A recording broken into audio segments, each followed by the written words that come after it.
시청자 여러분 안녕하십니까? 지역사회를 복되게 하는 수원 권선제일교회 이종찬 목사의 교회사 산책입니다. 이스라엘을 멸망시킨 명장 티투스는 로마로 귀환해서 그의 아버지 베스파시아누스의 뒤를 이어 황위에 오릅니다. 황제 베스파시아누스는 10년의 제위기간 동안 거대한 원형극장 콜로세움을 건설했고 로마 시민들에게는 유흥과 빵을 제공하면서 저들의 환심을 샀습니다.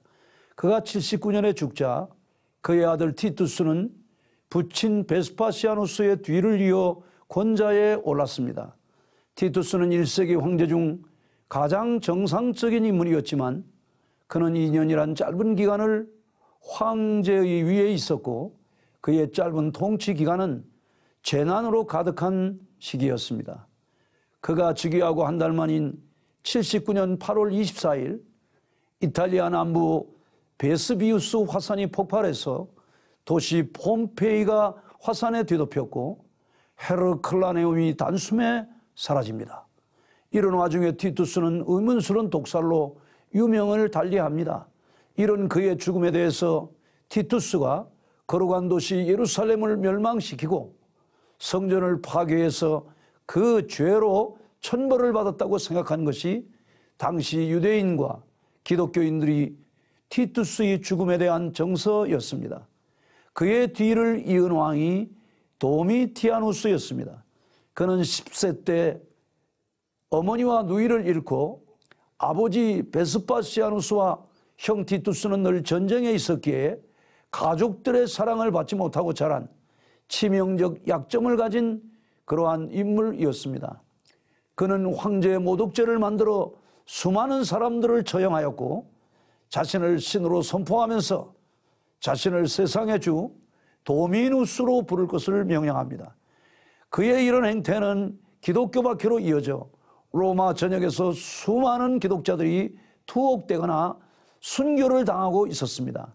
형 티투스보다 훨씬 잔인한 도미티아누스는 15년을 황위에 있으면서 지금의 영국인 브리튼과 지금의 스코틀랜드인 칼레도니아, 지금의 루마니아인 다키아 등을 정복해서 제국의 영토를 확장시켰지만 AD 96년 궁정관리들에 의해 살해를 당해서 불태워졌고 원로원으로부터는 기록 말살형을 당해서 그의 치세 기록이 모두 사라지는 비운의 황제가 되었습니다.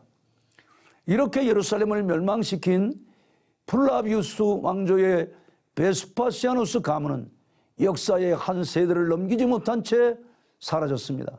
이런 상황에서 원로원에 의해 추대된 왕이 당시 60세의 네르바 황제였습니다.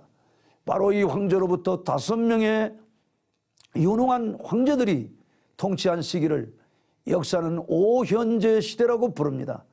이들의 통치 기간인 약 96년간의 오현제 시대에 대해서 로마 제국 쇠망사를 쓴 에드워드 기본은 인류 역사상 가장 행복한 시대라고 칭송했습니다. 물론 이것은 겉으로 보기에만 평화와 번영의 시대였고 그 영광의 그늘에는 점차 쇠퇴의 움이 싹트고 있었습니다. 오현제 시대가 이렇게 명석한 황제로 이어진 배경에는 바로 그 후계자를 자신의 아들이 아닌 양자로 세웠기 때문입니다. 약 2년의 통치를 한 네르바 황제는 학정을 멈추고 법치를 세웠습니다.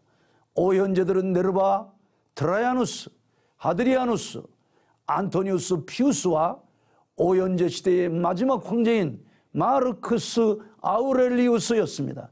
오현제들은 모두 냉철한 철학 성향을 가졌으나 기독교에 대해서는 적대적이어서 로마 10대 황제 박해자 중 트라얀, 하드리안, 그리고 명상록의 기자로 저자로 오현제 중 가장 철학적인 황제 마르크스 아우렐리우스가 기독교 박해에 가장 앞장섰고 오현제 모두 기독교에 대해서는 적대적이었습니다. 트라야누스는 세계 곳곳에 로마식 도시들을 건설했고 알제리에 지금까지 현존하는 거대한 유적지 링가드는 에베소와 더불어 가장 로마 역사가 잘 보존된 곳이기도 합니다. 오현재 시대는 바다에도 육지에도 평화가 이루어져 로마의 평화라는 팍스 로마르라는 말을 역사에 남기게 했습니다. 제국은 번영을 누렸지만 로마 제국이라는 거대한 정치기구를 유지하고 공공자금을 위해 세금이 부과되면서 번영을 누리던 도시의 자유민인 시민들은 무거운 세금 앞에 허덕이면서 제국은 서서히 몰락하고 있었습니다.